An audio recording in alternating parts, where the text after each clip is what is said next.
Three, two, one.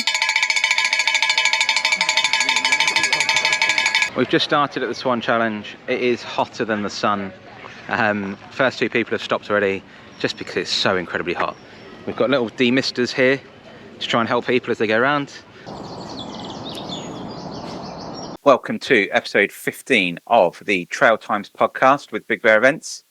This is being filmed on Sunday the 13th of July after a very, very successful Friday the 11th that we had at Coombe Abbey, where we had the Swan Challenge, you've just seen the start of, and we had the Summer 10K as well on the same day.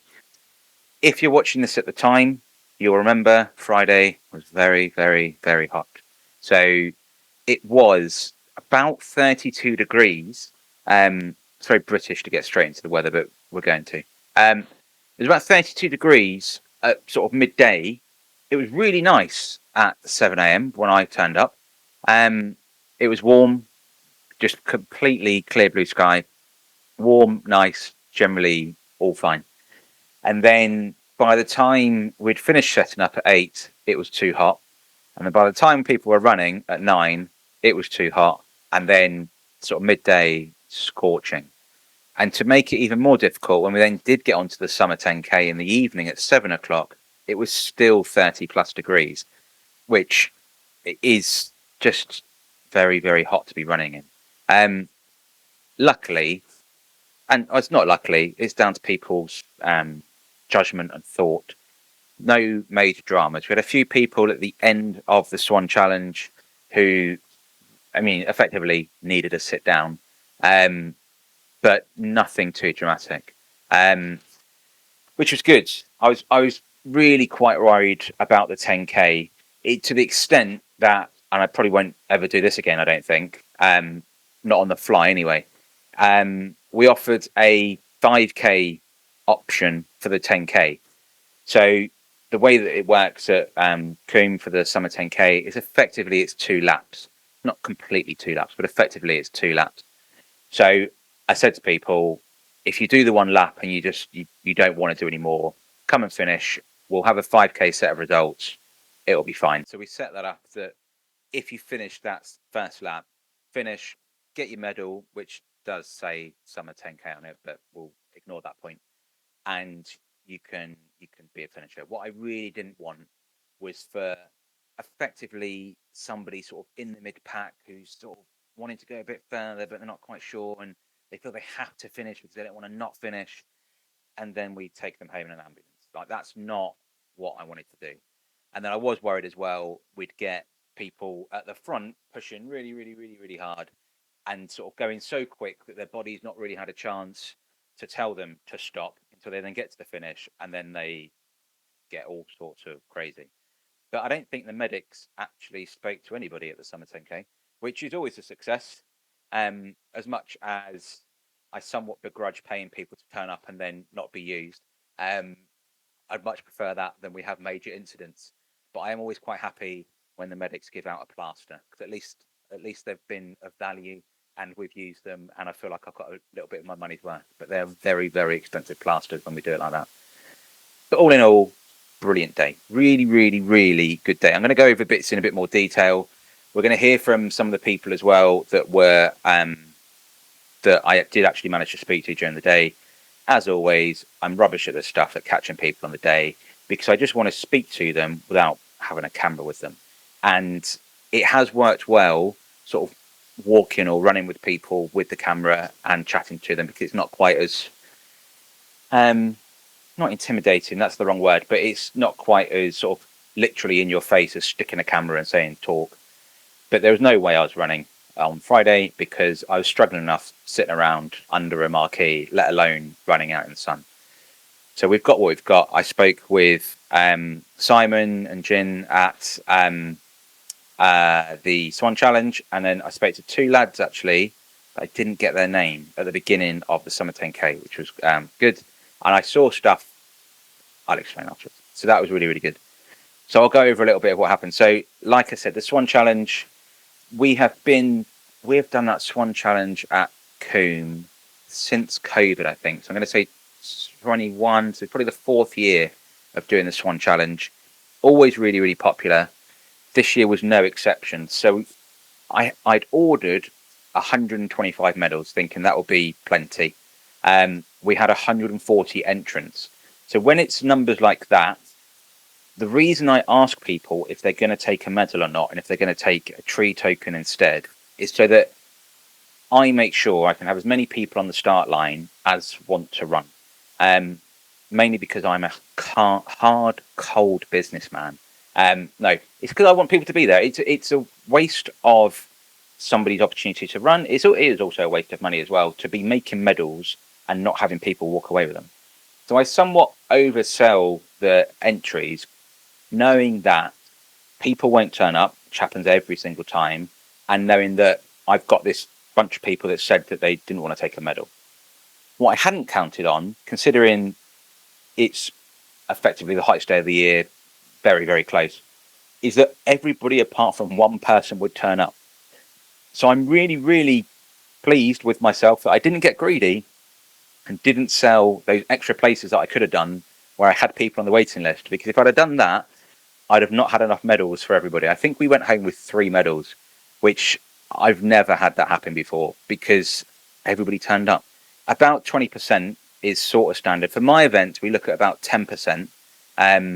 So 140 entries, 10%, maybe 14 people, 15 people don't turn up. The fact that the weather's really, really hot and you think, oh, maybe I'm not that keen for it now. I was expecting maybe 15, 20 people not turn up and one person didn't turn up. So I can't really explain that one. But it does make me feel a lot better when I was saying to people the day before, no, sorry, we've sold out. There aren't any entries. I got tons of messages. I had, say tons, then I'm going to say like 7 or 8 messages about, oh, I see it's sold out. Can I have an entry? And I said no to all of them really, because I wouldn't have put it as sold out and I wouldn't have stopped selling entries if there wasn't a reason to not sell the entries, because that is money on the table. Effectively, I've got somebody that wants to pay to come to my event and I'm saying no. Well, there's going to be a reason for that. So for the Swan Challenge, it was medals, and for the Summer 10K, we had 35 people on the waiting list, I think, come the end, which is awesome. Shows that people want to come and do it. And with that, the medals, I think I got the maths wrong a little bit, but we had quite a few people not show up for that. Again, less than the numbers showing up was less than I thought it would be. More people turned up on the day. I can't think how to phrase it. But so I went home with some medals, but the other issue with there as well is where we go across the dam wall at Coombe, we go out and back effectively. As you finish your first lap, as you start your second lap, you're going both ways across that wall. There's members of the public there. It could be a car crash, sort of literally, and people end up in the water. So that's not really the vibe that I'm going for. So I don't want to put too many people on that course. Again, because I don't want to be greedy. I'm happy with where we are. I'm happy with the courses. I'm happy with what we can put on. And so I've been sensible. But I've tangented a little bit there. But my point is, we had lots and lots of people. So we ended up having 137 finishers for the Swan Challenge, which is the biggest event that I've ever put on for a 6-hour event. Which, when you think it's a Friday and it's people running laps, to get over 100 people to come do that is really good. And I'm really pleased with that. It's been a really, really good first 7 months of the year, 6 months of the year, whatever it's been, where pretty much all but one of the events has got to pretty much 100 runners. It's been really good. It's been probably the most consistent year that we've had since we started. Obviously, and it's annoying to go back to it, but COVID had probably a 3-year effect on events. 2024 was probably the first year we started getting back to some sort of normality. So it's taken its time, and it's really, really good to be getting away from that. But it's really hot. I think I mentioned it. Really, really hot. And then something else that we've never had happen before as well is we just got inundated with wasps. And if you were there, you obviously know what it was like. And if you weren't there, it was 10 times more than might be coming into your head. They weren't really bothering the runners because they had a table full of sweets and Coke to go after. And we only had one person get stung, and I don't even think that was at the aid station. They just wouldn't leave. We must have them. I wouldn't be surprised if the guys at Coombe Abbey are told next week that there's a massive, great big nest just behind where we were, or something. There's got to have been a reason. There were so many wasps there.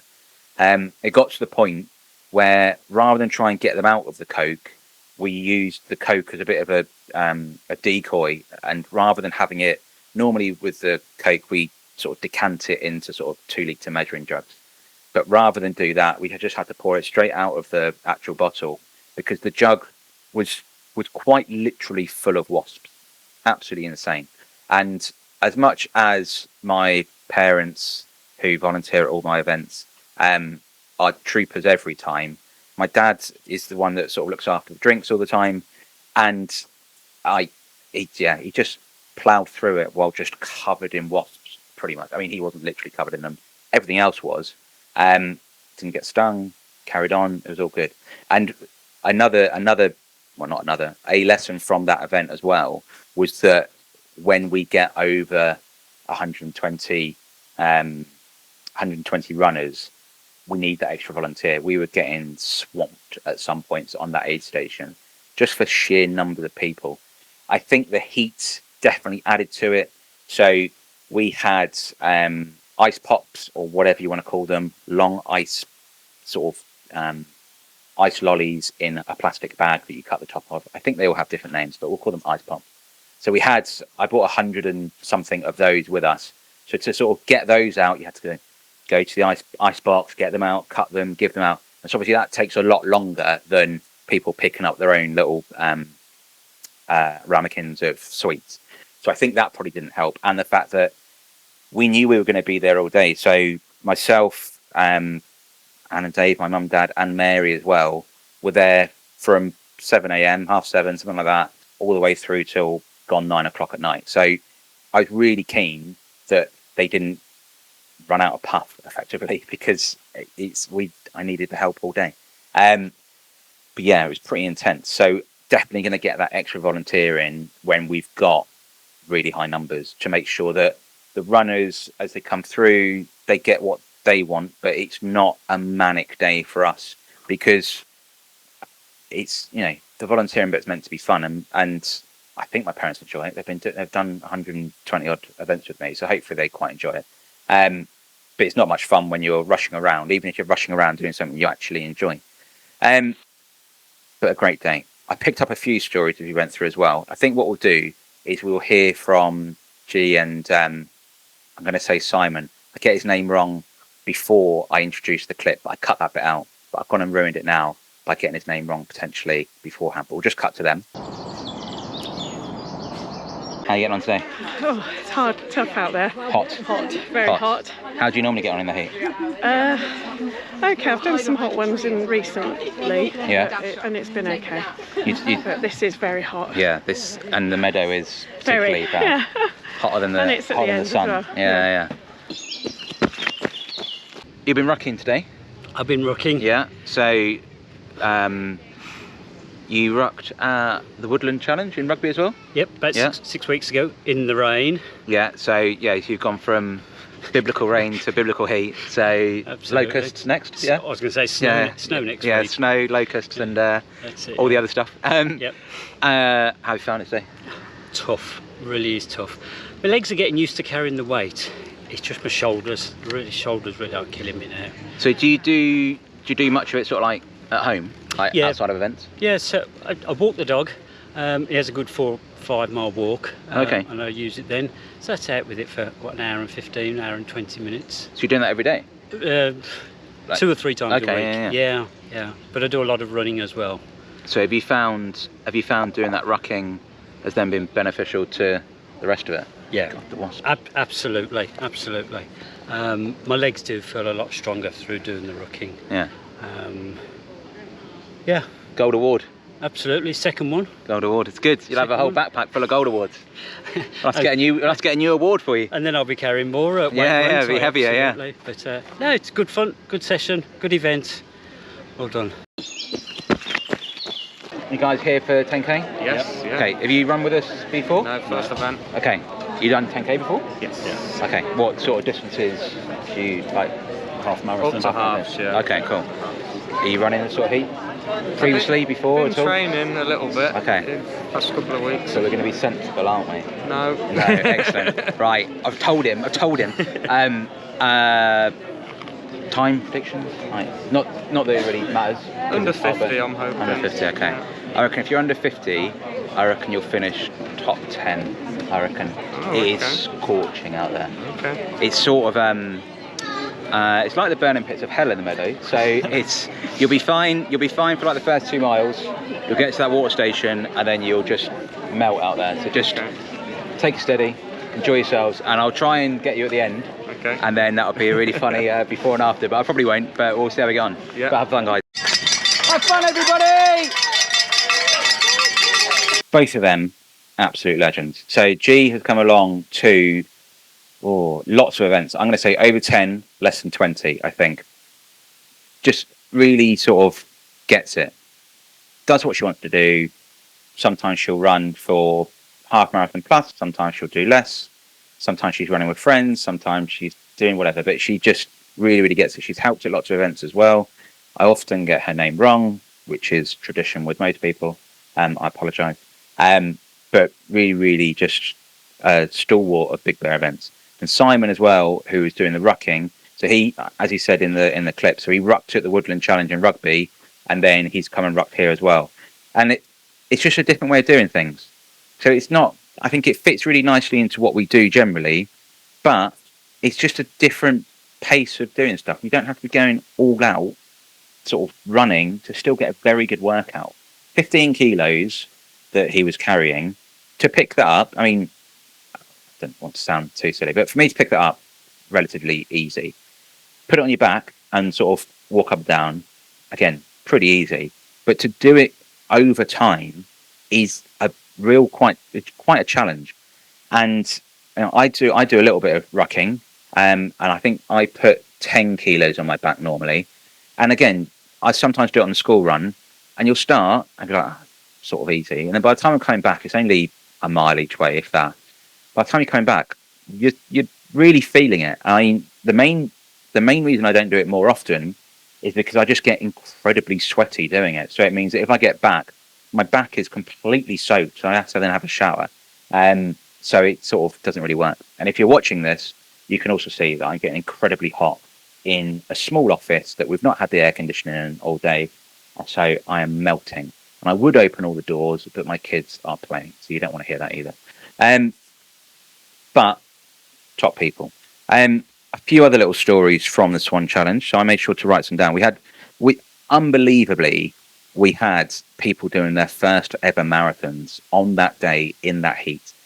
As I said to them, every other marathon they do after this will be easier because, fine, Coombe is not hilly at all. It's a beautiful course. You've got old abbey, I'm going to say 13th century, very old, big sort of country house.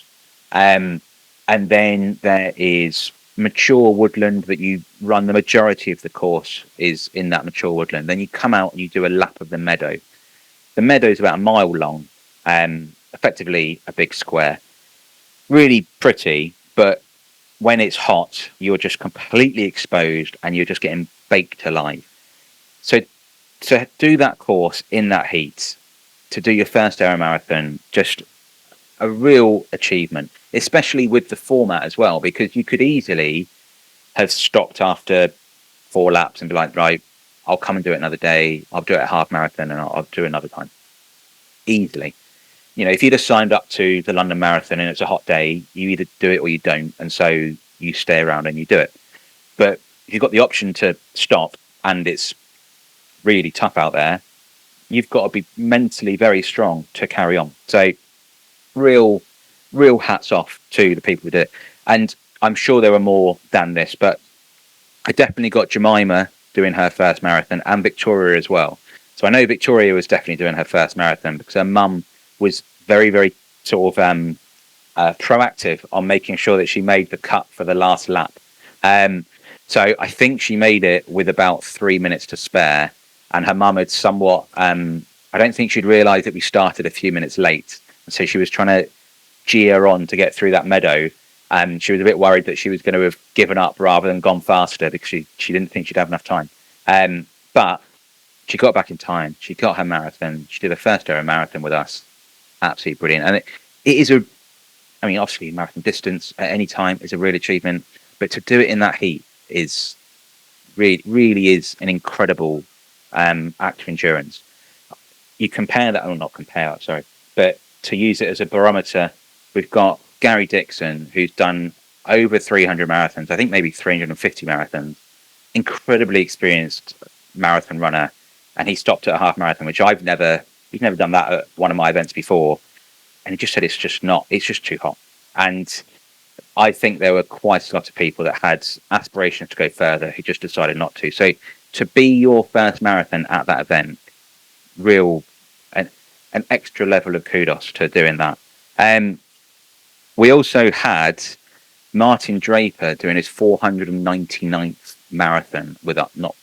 He's not done 499 with us, but he has done 499 marathons, which is just, an incredible number of events to do, let alone marathon distance events. So just really, really good. I did note as well, so normally when people come in and they're on their 7th lap and it's 8 for a marathon, I try and encourage them, you might as well just do one more, get that marathon done.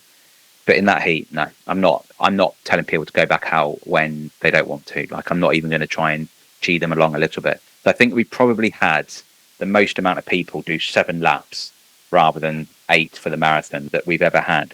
That said, we did have 43 people do a marathon or more, which is pretty good going. In terms of who went the furthest, so Ty did 12 laps, it's 39.6 miles, which is the same distance he did last year, only 20 minutes slower than last year, which again, considering the heat, is incredible. And it's the same as, he was only 10 minutes slower than last year, which again, even more incredible, and 20 minutes off the course record. So incredible running. And he sort of looked fine throughout. Like, he was tired at the end, but not overly. He just didn't seem to be affected by the heat. And there were a lot of people very much affected by the heat. In terms of the females, Nikki Mallard was 3rd overall and first female. She did 10 laps, so that's 33 miles. The course record for here is really quite strong, actually. So Kelsey did 12 laps a few years ago. So that is going to be, I reckon, a long-standing record. I don't think that'll get beaten anytime soon. And the only person that was involved in both events was Pip, and she ran in the Swan Challenge and volunteered at the Summer 10K, so she got her double day badge as well. But incredible performances throughout, really, really good. A massive thank you to all the volunteers that helped with that event because it was just so hot. Really, I cannot emphasize just how hot it was. And I think we had the tiniest little marshmallow cloud for about 10 minutes. 2 minutes. And just when the sun went in for a moment, it's so much nicer. And then, boom, the sun came back out. But a great day. Really, really good day. And then obviously we then hang around, make a couple of little tweaks to the course. Very small. You wouldn't even really notice it even if you'd run during the day. We just sort of take one corner a bit tighter just to cut the distance down, set the water station up, and then we're ready to go. So we had the 10K in the evening, and it brings a very different crowd. And I find 10K runners, even the runners that come to lots of the 6-hour events or to the ultras, when they're doing 10Ks, it's a very different mindset, by which I mean they don't see arrows. So on RaceCheck, had lots and lots of feedback. The vast majority of it, incredibly positive, 5 out of 5, brilliant. Thank you ever so much. I obviously read all of them. I don't reply to loads of them because it takes quite a long time to do that. But I read them all, I read them all multiple times. I act on any feedback that's given that I've not had before or that I value. But with the 10K runners, the feedback was bigger arrows, not enough signage, so on and so on. We had the runners during the day running all day. No one mentions it at all. 10K runners turn up and they want great big sort of motorway signage telling them where to go, which isn't going to happen. But I need to think of a way and plan a way to make sure they understand what's going to happen at the time.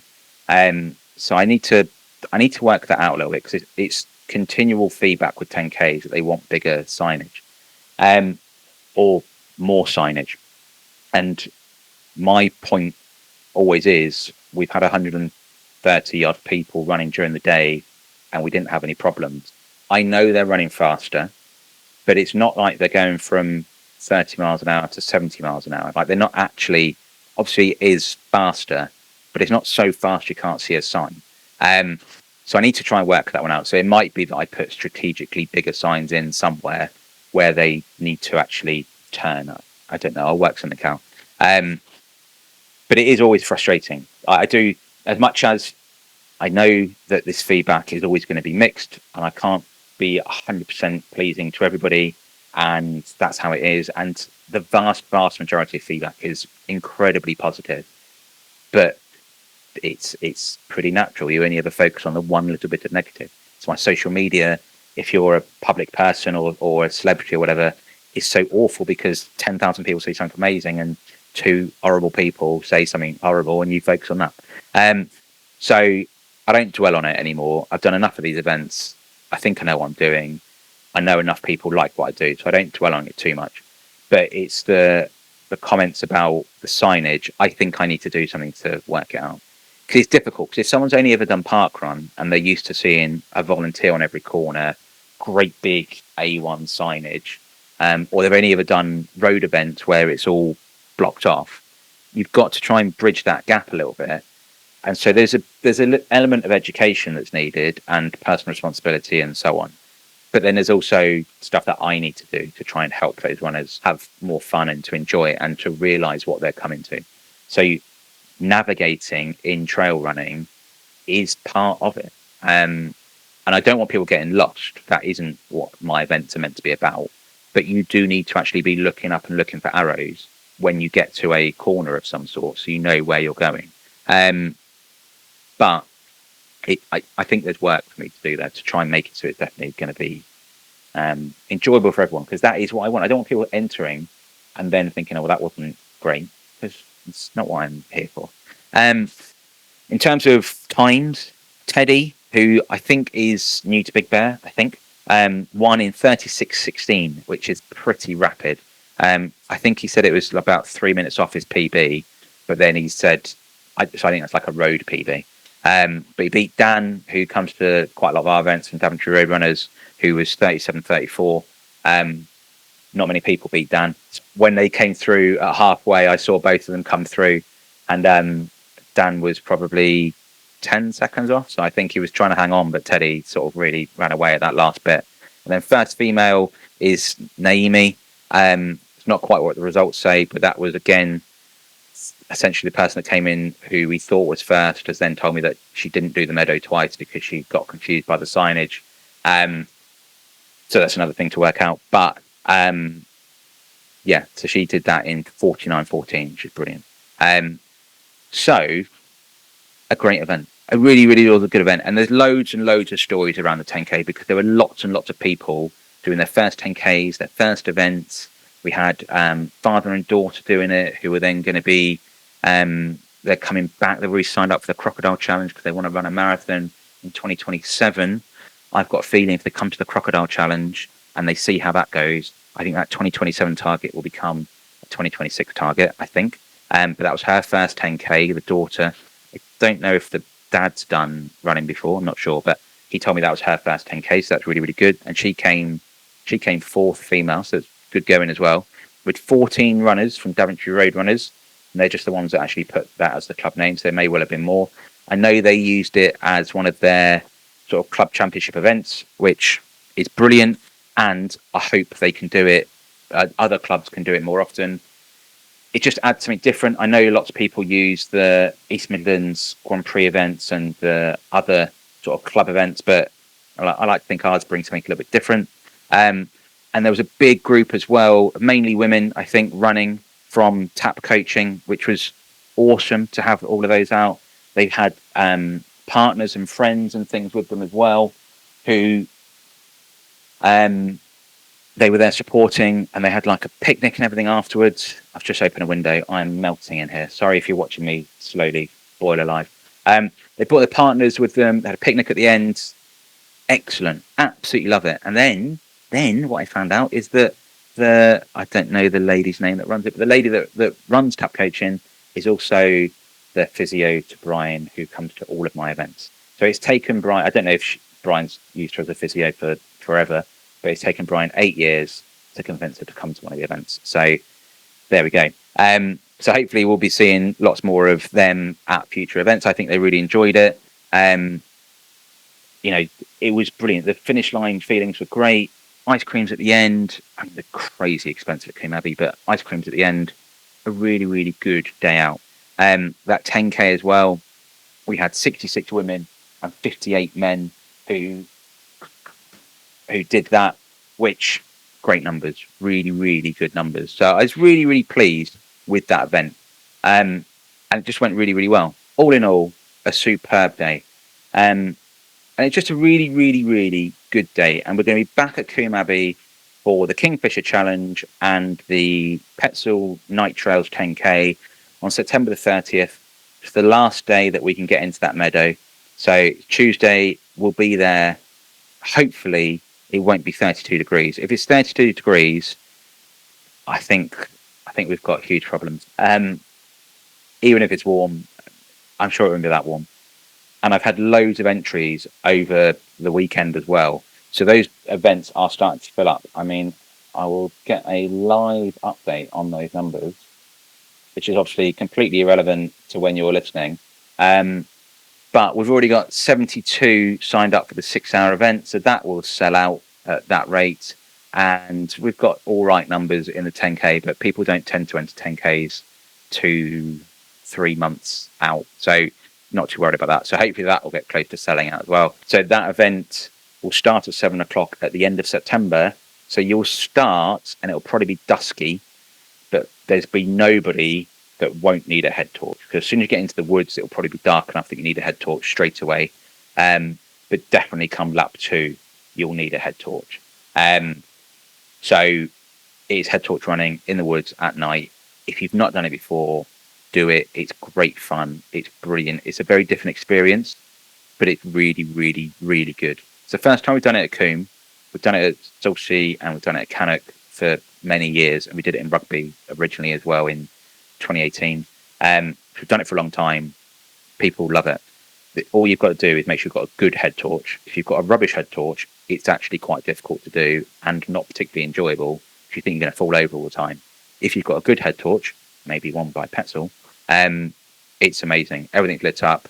It's like having floodlights on, and you can just run through the woodlands. And I'd imagine there'll be quite a lot of wildlife out there as well, because they're generally not disturbed at night there. So they won't be expecting to be disturbed. So it'll be good. And that's everything. So I'll keep it. I won't ramble on anymore. Got loads of stuff to go on about, but I'll do one catching up, because we don't have an event now until TrailFest Cannock Chase Forest. That's in September. So I'll do something in the middle of the school holidays to let you know how mad I'm going, but hopefully not too mad. And just update you with everything that's going on at Big Bear. And yes, it's been brilliant. So hopefully you've enjoyed a little recap as to what we've been doing. And if you're at the Swan Challenge or the Summer 10K, I hope you managed to cool down. And we will see you soon.